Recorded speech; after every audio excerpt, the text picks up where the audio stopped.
샬롬 할렐루야. 마태복음 22장 37에서 40절입니다.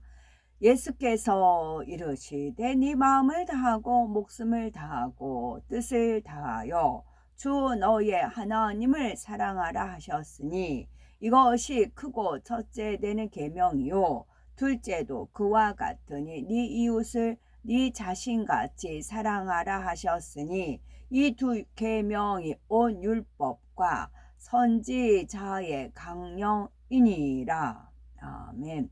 요한일서 5장 3절입니다. 하나님을 사랑하는 것은 이것이니 우리가 그의 계명들을 지키는 것이라. 그의 계명들은 무거운 것이 아니로다. 아멘. 신명기 10장 13절입니다. 내가 오늘 네 행복을 위하여 네게 명하는 여호와의 명령과 규례를 지킬 것이 아니냐. 여기서 행복이라는 말이 나왔는데 13절이고 저한테 아버지께서 10월 3일 날 임재하셨거든요. 거기서 하나를 더해서 13. 하나를 더한단 말은 그렇지만. 자, 제목은 축복의 비결 두 번째입니다. 우리의 아버지 하나님께서는 은혜와 사랑이 풍성하신 분이십니다. 민수기 6장 24, 26절을 보며 여호와는 네게 복을 주시고 너를 지키시기를 원하며 여호와는 그 얼굴을 네게 비추사 은혜 베푸시기를 원하며 여호와는 그 얼굴을 네게로 향하여 드사 평강 주시기를 원하노라 할지니라 하라 말씀한 대로 사랑하는 자녀들에게 좋은 것 주기를 참으로 즐거워하십니다. 여기서 저는 여호와의 얼굴을 햇빛으로 이렇게 이제 거기서 하나님의 그런 에너지도 나오고 메시지도 나오고 하나님 마음과 그런 것을 이제 알려주시거든요. 그래서 제가 이제 행진을 하다 보면 해님이 이렇게 건물의 사이에 있다가 찬란하게 비칠 때가 있어요. 그럼 제가 행진을 멈추고 하나님을 향해서 이제 올려드립니다. 그러면 가다 보면 그 춤 공연하는 그런 데가 있나 봐요. 그래서 춤자를 빠뜨러지게 정말 춤추는 것 같이 쓴 글씨가 있어요. 춤을 그러면 그걸 보면서도 아버지 하나님께서 춤이라는 글자를 저렇게 춤췄다. 그렇게 알려주세요. 맞아요. 그러면 이제 그 글자를 연상하면서 저가 이제 이렇게 율동하면서 이제 가는 것이죠. 그런 글자 하나에서도 하나님 마음과 뜻을 알려주십니다. 그런 이제 반응을 보여서 그대로 춤을 추지요. 하나님께서 주시는 축복은 최소한 누르고 흔들어 넘치도록 후하게 갚아주시는 것을 볼 수 있습니다. 우리나라의 그 춤꾼, 춤을 잘 추는 분이 최승희라는 분이잖아요. 근데 이분은 최승희라는 그런 퍼즐이 있어서 검색을 해봤어요. 그랬더니 칼춤이라든가 여러 가지 막 무당춤 그런 것이 있어요. 완전히 원수마의 사단 루시퍼의 영에 씌었더라고요. 그 영에 씌어서 추는 춤이더라고요. 그것이 특히 막 칼춤 같은 경우 저는 최승희와 같은 춤을 추는 게 이제 사명이에요. 그러나 성령 그 원수마귀 사단 루시퍼가 아닌 하나님의 거룩한 영에 의해서 추는 춤입니다. 지금부터 이제 발돋움해서 이 땅에 머무는 동안 하나님 이끄는 대로 춤을 추었다가 천국에 가서 본격적으로 천사들과 함께 춤을 춥니다. 물론 축복의 그릇을 잘 준비하면 심은 것에 30배, 60배, 100배 그 이상도 채워주십니다. 그렇다면 하나님께서 주시는 풍성한 축복을 마음껏 받을 수 있는 비결은 무엇일까요? 피겨 스케이트 남녀가 이렇게 아이스에서 이제 스키장에서 춤추는 그거 있죠. 그 주님과 함께 그렇게 춤을 추는 겁니다. 주님도 기대하시죠. 주님도 기대하시고. 하나님을 사랑한다면 계명을 지켜 행해야 합니다. 성경에 그래서 제가 이 땅에 사는 모든 것들은 하나님 프로그램에 의해서 움직여요. 저요. 제 자유로 제 뜻대로 되는 게 아니고 하나님께서 이끄시는 대로 한 발짝 한 발짝 가서 하나님의 뜻을 이루어 드리는 것입니다. 그것을 말씀을 드려야 믿음이 이제 저가 여왕벌이라고 했어요. 여왕벌. 많은 별들이 있지만 여왕벌은 딱 하나예요. 여왕벌. 여왕벌에서 이제 계속 나와서 이제 일벌레, 뭐벌레 그렇게 되잖아요. 천국에서도 마찬가지예요. 그래서 여왕벌은 또 이제 제 전에 말씀을 드렸잖아요. 어떤 분이 저보고 여왕벌인데 노얄 제리만 먹는다. 그래서 전혀 아닌데 이제 그랬어요. 그랬더니 나중에 생각하니까 맞네 이제 그랬어요. 그것은 뭐냐면 하나님이 주시는 은혜와 능력, 하나님이 주시는 말씀, 하나님께서 공급하시는 것만 먹어요. 제가 어디 나가서 섞였다 그러면 이제 굉장히 고통스럽고 힘들어요. 어울려야 되긴 하지만 구속받고 제약받고. 근데 이제 집에 오면 다시 회복하는 그런 시간을 주시죠. 그래서 어느 홍대 그쪽 갔는데 이제 하나님 영이 이끌리셔서 이렇게 천정을 봤어요. 근데 그 등불 모양이 벌집 모양인 겁니다. 물론 거기가 여왕벌이고 여왕벌에 수종드는 그런 일벌이라든가 여러 벌들이 있잖아요. 다 여왕벌이 알을 낳을 수 있게끔 그렇게 하는 것이 있잖아요. 자기 위치에서 최선을 다하잖아요. 그와 같다라는 메시지를 주셨어요. 그러다가 눈을 이끌려서 봤더니 벌집인 겁니다. 등이 벌집이에요. 그러면서 아버지 하나님께서 이제 은혜를 주셨는데 정말 그런 겁니다. 그래가지고 이제 그리고는 이제 눈을 뜨고 벌집을 봤는데 눈을 감고 찬양하는데 막 그 환상으로 막 보여주시는 게 있으셨어요. 그래서 아버지 말씀이 참이다. 그래서 저는 제가 가야 될 고지가 어딘지 정확히 알고 제가 해야 될 것이 어딘지 정확히 알고 아버지 하나님께서 저에게 주신 비전 정확히 알고 그것을 향해서 정확히 갑니다. 저는 물러나지도 않고 좌로나 우로나 치우칠 까닭도 없고 그렇습니다. 이것이 믿음이 된 사람은 같이 밟아쳐서 오는 것이고 실족하고 나가 떨어질 사람 나가 떨어지는 것이고 심판하여 이길 때까지만 하기 때문에 그래요. 상한 갈 때 꺾지 않고 꺼져가는 심지 끄지 아니하기는 심판하여 이길 때까지만 그래요. 심판에서 이겼다. 인봉 띄었다. 인봉을 띄었다. 그러면은 그 훈련을 저는 받았고요. 단단히 받았습니다. 아버지 하나님한테. 정말 헤브라님한테는 어마어마무시하게 훈련을 받았고요. 계속 읽습니다.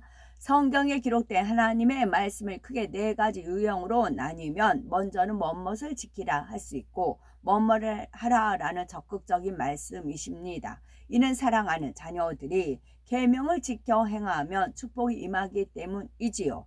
다음으로는 뭐뭐를 하지 말라, 뭐뭐를 버리라 라고 단호하게 말씀하십니다. 하나님의 자녀로서 자격을 갖추려면 하나님께서 싫어하시는 것은 하지 말고 버려야 하기 때문이지요. 만일 이에 순종하지 않을 때는 하나님과 죄의 담이 되거나 하나님의 저주가 임하기에 반드시 지켜야 하는 것입니다. 예를 들면 안식일을 기억하여 거룩히 지키라. 네 부모를 공경하라. 너희는 먼저 그의 나라와 그의 의를 구하라. 비판을 받지 아니하려거든. 비판하지 말라. 간음하지 말지니라. 악은 모든 모양이라도 버리라 라고 말씀하고 있지요. 성경에 기록된 이 네 가지 유형의 말씀은 아버지 하나님의 사랑과 축복을 받으려면 당연히 지켜야 할 계명입니다. 계명이란 종교적 도덕적으로 지켜야 하는 규정을 말하는데 구약에서는 율법과 십계명을 말하며 신약에서는 주로 예수님의 명령을 가리키지요. 마태복음 22장을 보면 바리새인 중에 한 율법사가 예수님을 시험하고자 선생님이여 율법 중에 어느 계명이 크니까? 라고 묻습니다. 이에 예수님께서는 하나님의 사랑과 이웃 사랑이라 말씀하셨죠.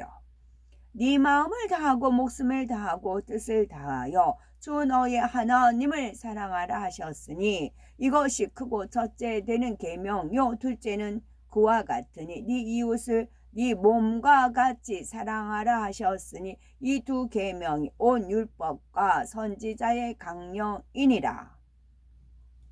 만일 우리가 누군가를 사랑한다면 무슨 부탁이든 들어주고자 할 것입니다. 설령 어렵고 힘든 일이라도 사랑하기 때문에 기쁨으로 들어주려 하지요. 사랑하는 사람과 함께하면 아무리 먼 길도 멀게 느껴지지 않는 것처럼 하나님을 사랑한다면 계명을 지키는 것이 조금도 힘들지 않습니다. 창조주 하나님께서 우리 영혼의 아버지시요 우리를 구원하시기 위해 독생자 예수님을 참혹한 십자가에 내어주셨다는 사실을 진정 믿는다면 하나님을 사랑할 수밖에 없지요. 그 사랑과 은혜에 보답하고자 하나님 말씀대로 살기 위해 노력하게 됩니다. 오히려 하나님의 말씀과 뜻에 어긋나게 사는 것이 더 힘들고 괴로운 것이지요. 또한 축복의 길로 인도하기를 원하시는 하나님이십니다. 하나님께서 성경에 기록해 두신 계명들은 사랑하는 자녀들을 축복의 길로 인도하시기 위함이지요. 신명기 10장 13절에 내가 오늘날 네 행복을 위하여 네게 명하는 여호와의 명령과 규례를 지킬 것이 아니냐 말씀한 대로 하나님께서는 사랑하는 자녀들의 행복을 위해서 계명을 주셨습니다. 부모가 자녀에게 생활에 필요한 여러 규칙을 가르치는 것은 질병이나 사고로부터 안전하게 지킴받으며 평안하게 살도록 하기 위한 배려이며 사랑이죠. 마찬가지로 우리에게 계명을 주신 것이 하나님과 주님의 사랑임을 깨닫는다면 이를 지키는 것이 힘들지 않고 오히려 기쁩니다. 요한일서 5장 3절에 하나님을 사랑하는 것은 이것이니 우리가 그의 계명들을 지키는 것이라. 그의 계명들은 무거운 것이 아니로다 말씀한 대로 하나님께서 하라 하지 말라 버리라 지키라 하신 모든 말씀을 마음 중심에서 우러나 지켜 행할 수 있습니다. 여기서 계명을 지키라는 것은 의무감이나 로봇처럼 기계적으로 복종하라는 뜻이 아닙니다. 하나님의 사랑을 깨달아 자원함으로 순종하기를 원하시는 것이지요. 물론 처음부터 하나님의 마음과 뜻을 전부 깨달을 수 있는 것은 아닙니다. 계명을 열심히 지켜나가다 보면 차츰 하나님의 뜻이 깨달아지고 또 그분의 사랑이 느껴지므로 하나님을 진정 사랑할 수 있습니다. 하나님께서 하지 말라 버리라 하신 말씀은 마음밭을 개간하는 것과 같지요. 자기 마음을 할례하는 것이기에 비록 상급은 되지 않지만 마음밭을 좋은 땅으로 개간하면 더 좋은 천국에 들어갈 수 있는 자격을 얻게 됩니다. 또한 하라 지키라 하신 말씀은 축복의 씨앗을 심고 거두는 작업과 같지요. 농부가 열매를 거두기 위해서는 반드시 씨를 심어야 하듯이 하나님의 계명을 지켜 행하는 것이 바로 축복의 씨앗을 심는 것입니다. 하나님의 말씀대로 순종하면 시험 환난이나 각종 사고로부터 지킴받을 뿐만 아니라 이 땅에서 축복받고 천국의 상급이 쌓이게 됩니다. 끝으로 세 번째, 기쁨과 감사로 축복의 씨앗을 심고 거둬야 지요. 하나님께서는 행함 자체가 아닌 마음의 향을 받으십니다. 바쁜 중에도 최선을 다해 중심으로 기도하는 사람, 작은 사명이지만 늘 섬김의 자세로 충성하는 사람을 기뻐하시죠. 각 사람의 상황과 형편을 다 아시기 때문에 믿음과 소망, 사랑 가운데 마음의 향을 드린다면 결코 작다고 하지 않으십니다. 만일 억지로 행한다거나 그저 남들이 하니까 따라한다면 믿음과 소망으로 축복의 씨앗을 심는 것이라 할 수 없지요. 또한 열심히 축복의 씨앗을 심은 후에 불평불만하고 부정적인 고백을 한다면 자신이 심은 것을 파헤치고 쌓은 것을 무너뜨리는 것과 같습니다. 어떤 계명이든지 마음 중심에서 기쁨과 감사로 행할 때 하나님께서 기뻐하시며 응답과 축복으로 갚아주십니다. 히브리서 11장 6절에 믿음이 없이는 기쁘시게 못하나니 하나님께 나아가는 자는 반드시 그가 계신 것과 또한 그가 자기를 찾는 자들에게 상 주시는 이심을 믿어야 할지니라 말씀했습니다. 시편 37편 4절에도 또 여호와를 기뻐하라 저가 네 마음의 소원을 이루어 주시리로다 하며 마음의 소원을 응답받는 방법도 알려주셨죠. 믿음의 선지인들을 보면 믿음으로 하나님을 기쁘시게 하는 자라 인정을 받았습니다. 그 결과 에녹은 300년 동안 하나님과 동행하며 사랑을 나누다가 365세에 죽음을 보지 않고 하늘로 올리는 축복을 받았죠.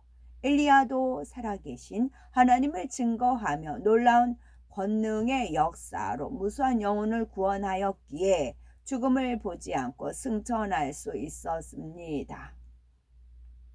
우리도 하나님을 기쁘시게 하는 믿음을 가지면 가정, 사업터, 일터 등 모든 분야에서 형통한 축복을 받을 수 있습니다. 어떤 것은 되고 어떤 것은 안 되는 것이 아니죠. 마태복음 9장 23절에 예수께서 이르시되 할 수 있거들이 무슨 말이냐 믿는 자에게는 능치 못할 일이 없느니라 하시니 말씀한 대로입니다.